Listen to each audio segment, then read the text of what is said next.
Well, Gunny done woke us all up, so we good, right? All right, y'all say I'm dead. Now, this is the time we go. I'm the loud one. I'm the guy that comes in like, what is that dude? So look, so the year is 2008. I just got married to my wife, and like many other young couples, they start talking about how much money they want to make, you know, what car they want to drive, what house they're going to live in. See, what happened was I actually moved into my wife's house. I mean, I came in the best duffel bag in the world is a Kroger bag. I don't know if you know that. So I mean, that holds a lot of stuff. So I moved to her house with my Kroger bag full of clothes and one duffel bag, the actual from Walmart. So she said, hey, you know, at our discussion, I said, you know, she mentioned that, you know, I always wanted to live in Nashville. So I'm like, okay. I mean, I lived in Nashville, Tennessee State, nothing special about it. I moved to Memphis into her house. And she said, I always want to live in Nashville. I said, okay, give me 2 years, and I have you in Nashville. Now, I don't know how it's going to happen. I didn't know how it's going to come about. But, so I started working in maps, put it in the back of my mind. I said, you know what? In 2 years, we'll be there. And I just left it alone. Didn't think nothing about it. So I'm working in a banking system, and a banking industry, not system, but banking industry. And a friend I met on accident, that's going to make sense later, said, Troy, man, you need to get up here to Nashville and make some of this money. I'm like, what do you mean money? What, really some money? I said, you're not making no money. He said, no. What's your email address? I'm going to send you my pay stub. And I said, who should I send my resume to? Okay, you know what? This is what I'm going to do. I'm going to send, do I need this money? Do I need it? Yeah. Okay. So I said, who would I need to send my resume to? So I sent my resume to them. So I came up to this bank here to interview. I set up a day-long interviews, right? Sitting there, I'm going, contemplating. I'm actually going to these interviews, feeling confident about myself. I went to my friend's house that I went to college with, and she said, how do you think you did? So I think I did pretty good. I felt pretty confident about it. I had some highlights in the interview. I punched things out on my resume that they did not read. So I said, okay, I think I got this. She said, okay, good. And she just stared at me. Like, what are you looking at? I said, how do you do it? I said, do what? I mean, how do you confidently just think that it's supposed to happen? How do you always be confident about yourself to think that you know what I'm supposed to get, what I need to get out of life? And I sat there for a minute because I've been asked that before, because she added this other caveat to it. That's a big guy.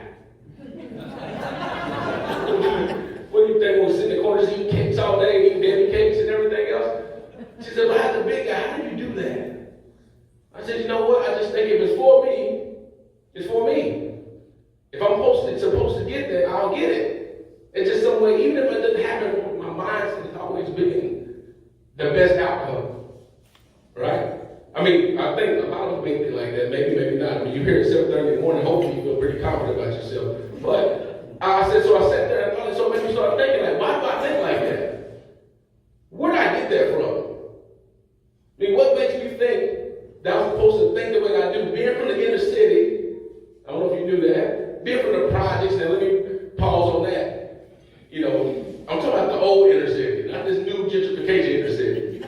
You know, people like saying, what do you mean? You mean the high rises, you know, the tall and skinnies that has, you know, $900 price tag on it? What's so bad about that? I'm not talking about that one.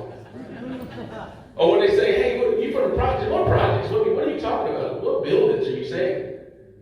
Well, at one time before they tore them down, that was where I lived. The place, let's just put it like this, place you don't want to grow up at. The place you don't want to deal with when you see people get shot at all the time. The place you look at someone and say, hey man, how much for that rock? Rock means cocaine, crack, hard substance. Well, how much for that? So what makes me think like that coming from that background, me coming from a single parent household, one of three, born to a 15-year-old woman, little girl. My mother was 15 years old, she had me. One of 16 or 17, the jury's still out on my daddy's side. Because every time I turn around, someone else saying that's my daddy too. I'm like, why? What's so confident about being, that's my daddy too? Okay, whatever. But what makes me think like that? Why would I get up in the morning and just think that, man, you know what, today I actually think I can do it? I'm a big guy. That don't supposed to happen. I think because of what I know now, I think I discovered the importance of developing a mindset of successful thinking. Coming from that obscure background, you had to wake up thinking about something different. You had to actually get up and say, you know what, maybe I can go to the NFL one day, because in the projects, the old inner city,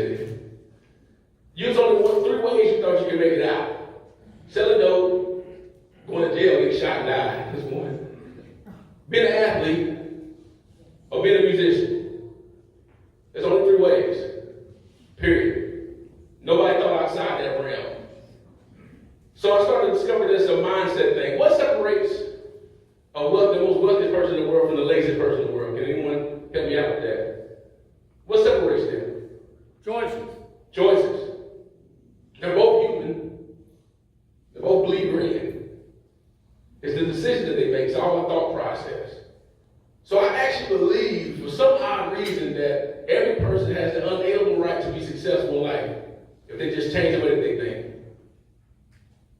If I go around a room right now and ask each person what success means to them, Duffy, what does success mean to you? Family that loves me and I love them. Daniel? Being fulfilled in life. Okay. You want to say something? Yes. Doing well financially and having good relationships with your family. Look at that. We have three different examples, basically about the same in a sense. Only one of them says something about money. You understand what I'm saying? You ask a young person, I'm quite sure he's younger. Nothing wrong with it. You ask a young person what success means, they typically gonna say some money, some type of whatever material thing, but then they might come around with saying, but I want to be loved by my family. But you ask the older person, someone more seasoned, like my man back here that just turned 81, what does success mean to you? Means you have to have a lot of friends. Okay. The idea is different. Reason why, because it's life experiences. You start finding out what's most important to you individually. And oftentimes people always say what edifies them. What makes them feel good about themselves, what actually gives them a reason to get up in the morning.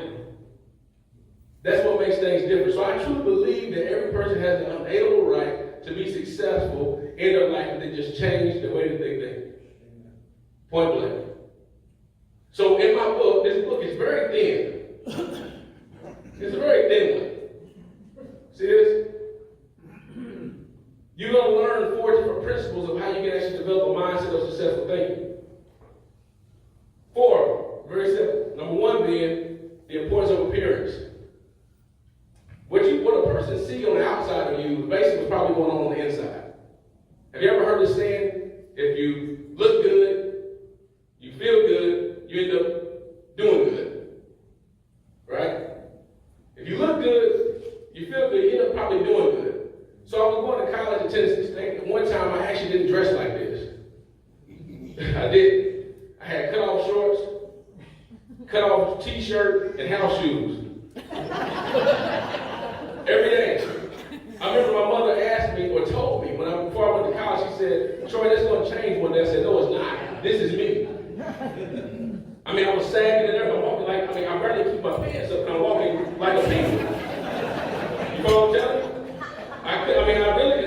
But see, what happens over lifetime, we'll go back to that, but what happens over time is that we develop what success means to someone else. So we start adopting what they think success should feel like and what it looks like. Right? Make that make sense? So even if you're not been successful in what you're doing in a good way, you've been successful in a low life too. You've been successful, I've been successful about sagging. I learned how to not bend my shoes and everything because I'm walking with house shoes on. So one day my professor, my English professor, who I'm very still good friends with now, who actually proofread my book for me and stuff like that, she said that, Troy, I went in trying to negotiate. I don't know if anyone is part of the college realm, but students are always trying to negotiate better grades. So I went in there, at the end of the semester and said, hey, Miss Perry, I really need to get a B instead of the C. She said, no, you're going to get what you deserve to get. And said, by the way, you might want to change the way that you look. Because you're a leader, you carry yourself. But when you walk in the room, people smile, they look up to you. You need to change that. And also, you might want to work on your enunciation too. Now I'm talking about, all that type of thing. That's how my words were saying. It just came together. What does that mean? Then she said, you might want to open your mouth and speak because you got a gift. And if you're slaying them all the time, so the one thing I said to her, I said, what you trying to do? Make me act white? I'm being honest with you. Being from where I'm from, if you're doing anything outside the norm, because I was adopting the way that other people think, if you got good clothes on, what are you trying to do? Be better than us? think you look better than me? You trying to act white? No, I'm just trying to speak English, I'm sorry. But I mean, that's what happened, so you automatically get that. So she said, but when, so she laughed at me and said, when does that become being educated and speaking clearly and actually carrying yourself in a better way, start being white? But that's what I grew up doing. That's what I grew up believing. And one day I just decided to do something different. And that all changed. People started seeing me and looking at me different because of my appearance. You always got a nice suit on. I never wore a suit before in my life, but today. And I look different because you say I always got a suit on. No, just yesterday I had on cutoff shorts, flip-flop, house shoes, and a cutoff shirt. But because I changed the way my appearance, people see me different. The next important principle will be education. And I'm not talking about education within the confines of a building. I'm talking about how you educate yourself. Learning more about you in general and about what you believe in, because believe it or not, where I grew up once again in the old inner city, in the old projects, if you open a book, they said one thing, Rhonda, if you want to hide anything from a black man, what you need to do? Put it in the book. That's it. You can laugh, it's okay, it's the truth, that's what they said. And whoever they is, I'm still trying to figure it out. But that's what they said. So I said, man, what am I trying to do reading the book for? I didn't read my first book in its entirety until I graduated school, in undergrad. And it was a textbook. For what? Because I wanted to actually become more knowledgeable about the subject of speaking and stuff like that. I mean, that's what I was doing. I was starting learning more outside of school. So I started understanding, okay, to have a mindset of successful thinking, the reason why I think the way that I do is because I understand the importance of appearance and I understand the importance of educating myself. The third one will be having healthy relationships. Who you surround yourself with, as we all know, is who you're going to become. Who you talk to and connect with is who you're actually going to end up doing business with more majority of the time. The reason why I'm here right now is because of an accident when I met Jonathan when he was running for alderman. When I go vote, all the time the local people I just don't know. They don't have no commercials. I don't see them. But I see them when I go to the polls, and whoever speaks to me at the polls, I'm going to talk to them and I'm probably vote for them. If you didn't know that you're running for something, do that. Just say, hey, you know what, I'm voting for you. Something about you. I like your platform. I don't even know you. But as I wish Jonathan was here, but you know how Jonathan is. Hey, I love you. Oh my God. Thank you. Thank you. Like, God, this guy is so sincere. There's something about this dude. I think I might want to vote for this dude. But he said, you know what? I gave him a copy of my book because I'm always selling. I said, here you go, man. Here's a copy of the book. This is what I do. I just gave it to him. He said, you know what? Could you come down to the Rotary one day? I might be able to invite you as my guest, not knowing you recruit me. I want to invite you as my guest. I'd love to have you down there. I said, okay, cool. I've heard about the Rotary. It's a secret society out there. I don't know how you get involved in it. You don't see them. You probably just see the sign. What is that freaking wheel? Oh, okay. But when you're at banking, they always say, get a part of Rotary. I don't know who to contact. But they say, I'll meet Jonathan on accident, building a relationship, and now I'm here speaking to you about my goddamn book. That they told me that if you read a book, you might learn some secrets. You might not be able to find, you may not be able to get the secrets because you won't read it. So I decided to read it. I understood the importance of education. The last part will be understanding the importance of strategic planning. Just really put the vision down, make it plain. It's biblical, right? Without vision, you what? Oh, y'all sound like y'all heathens. Without vision, you what? You perish.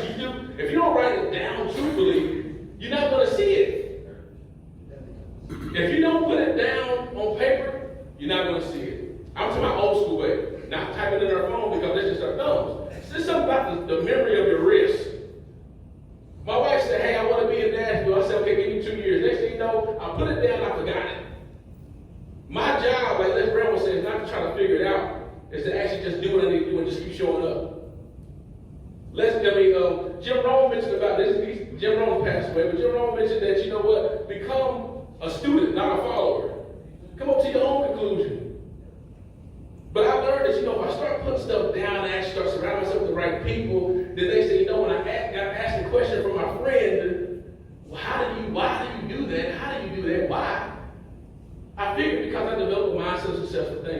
See, at one time, I did not believe that my story mattered. At one time, I did not believe that what I said held any weight. Because I said, okay, you're black, you're from the hood, okay, tell me something new, right? You're from a single parent household, okay, everybody that plays sports, you find out they got a story that they from the project, they was poor, or something. Tell me something new. So at one time, I said, you know what? It doesn't matter. But then I learned that, what I'm here for, I learned what success means to me, and that is to inspire, edify, and encourage other people to be better than they were 5 minutes ago. And the only way I can be an inspiration and change someone's life or help me in the process of that is tell my story. That's the same thing for you. When you read that book, because I believe you will, I got the confidence in that. It's only 114 pages. But the fact is you'll start discovering for yourself what success means to you individually. And you start saying, maybe I did not see it that way. Because one time I didn't think I would read any motivational books. I don't like that stuff, because I am Mr. Motivation. Until I found out there are other people that think just like me. Rita thinks probably just like I do. So, understand that your story matters, everything about you matters, your thought process matters. Understand you actually deserve to get the very most out of life. Well, let's put it like this, the very most in life, because I want you to get the most out. Most in. Most stands for mindset of successful thinking, so I don't want you to get the out of it. I want it to get in you. And the way you become successful in life today, right now, is you change the way that you think. I appreciate y'all.